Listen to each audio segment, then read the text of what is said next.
এবার এটাকে ভালো করে সব উপকরণগুলোকে আমি মেখে নেব, যাতে সমস্ত উপকরণগুলো একসঙ্গে মিক্স হয়ে যায় এবং খেতেও সুস্বাদু টেস্টি লাগে, মুচমুচে হয়।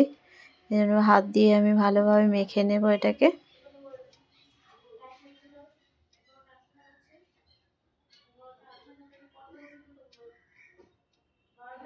তোমরা কিভাবে পেঁয়াজি করো আমাকে একটু জানাবে বন্ধুরা।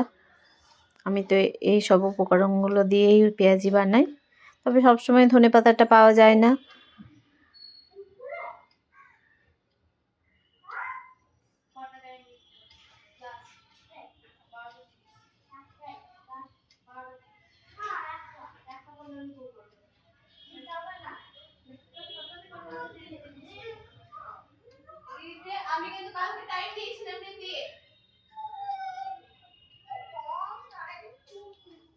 ভালোভাবে মেখে নিচ্ছি।